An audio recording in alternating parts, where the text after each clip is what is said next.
اللہ الرحمن الرحیم۔ Green hearts کی طرف سے آپ سب کی خدمت میں السلام علیکم۔ معزز سامعین، آج ہمارا موضوع ہے غذا، دوا اور دعا۔ انسان دعا کا ایک گھونٹ پیتا ہے یا 2 گولیاں کھاتا ہے تو وہ اس کی کتنی قدر کرتا ہے، اور وہ سمجھتا ہے میں نے اب ایسی دعا کھا لی ہے جو میری صحت کو بنائے گی۔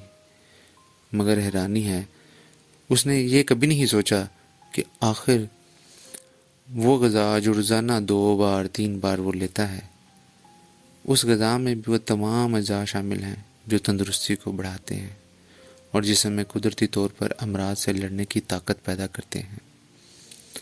اور ہم نے کبھی غور نہیں کیا کہ روزمرہ کی غذا میں بھی تھوڑی بہت مقدار میں وہ عموماً تمام صحت بخش اجزاء موجود ہوتے ہیں جو کہ اکثر دعاؤں کے ذریعے مریض کو مہیا کیے جاتے ہیں۔ اس نے کبھی یہ نہیں سوچا کہ یہ روزمرہ کی غذا بھی تو ایک طرح سے دوا ہی ہے، کیونکہ یہ ہماری صحت پر اثر انداز ہوتی ہے۔ ہم نے غذا کو کبھی اتنی اہمیت نہیں دی جتنی ہم دوا کو دیتے ہیں۔ غذائی علاج کی اہمیت کا اندازہ اس امر سے لگایا جا سکتا ہے کہ انسانی اور حیوانی جسم میں خون صرف غذا ہی سے پیدا ہوتا ہے۔ ماڈرن سائنس بھی اس بات کا اعتراف کرتی ہے کہ خون صرف غذائی اجزاء سے پیدا ہوتا ہے۔ سب سے اہم بات جس کا حکم اسلام میں بھی ہے کہ کھانا بھوک لگنے پر کھایا جائے اور بھوک رکھ کے کھایا جائے، تو یہ بات جاننا ضروری ہے کہ غذائی علاج کی بنیاد فاقہ پر رکھی جاتی ہے، کیونکہ جب تک بھوک نہ ہو غذائی علاج اثر انداز نہیں کرتا۔ شدید بھوک سے جب معدہ پر گری ہوئی رطوبت اور بلغم جسم میں جذب ہو جاتی ہے یا پیشاب یا پخانے اور پسینے سے اخراج کر جاتی ہے اور مزید رطوبات اعضاء پر گرنا بند ہو جاتے ہیں، تو اعضاء میں تحریک و حرارت پیدا ہونا شروع ہو جاتی ہے، جس سے غذا ہضم ہو کر خون میں تبدیل ہونا شروع ہو جاتی ہے۔ اس طرح مرض ٹھیک ہونا شروع ہو جاتا ہے۔ یہ صرف فاقہ کا کرشمہ ہے۔ اگر فاقہ کی حقیقت کو سمجھ لیا جائے تو اس سے 50% امراض چند دنوں میں بغیر دوا کے ختم ہو جاتے ہیں۔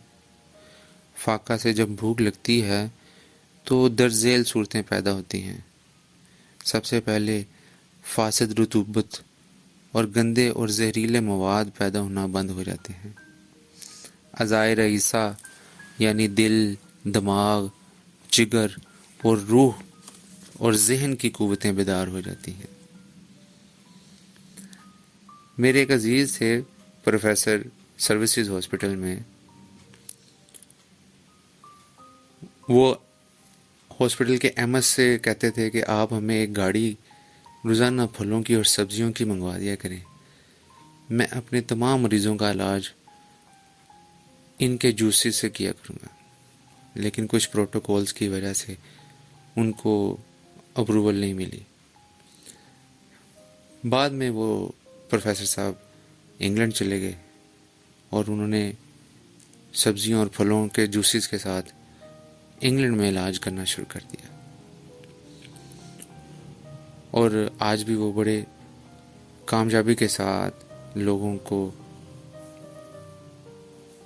جوسز کے ساتھ جو ہے نا صحت فراہم کر رہے ہیں۔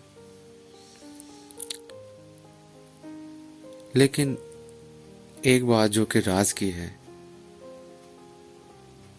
وہ یاد رکھنا بہت ضروری ہے کہ صحت کے لیے خوراک ضروری ہے، لیکن خوراک صحت نہیں، اور بے اعتدالی سے ہمیشہ بچنا چاہیے، کیونکہ بے اعتدالی کی اس سے بڑی کیا سزا ہو سکتی ہے کہ انسان کو خوراک کی بجائے دوا کھانا پڑے۔ غذا اور دوا کے حوالے سے کچھ باتیں ہوئیں، اب دعا کے بارے میں بات کرتے ہیں کہ دعا کی سب سے بڑی خوبی یہ ہے کہ جہاں دعا مانگنے والا ہے وہیں دعا منظور کرنے والا ہے۔ دعا سے بلائیں ٹلتی ہیں، زمانے بدلتے ہیں۔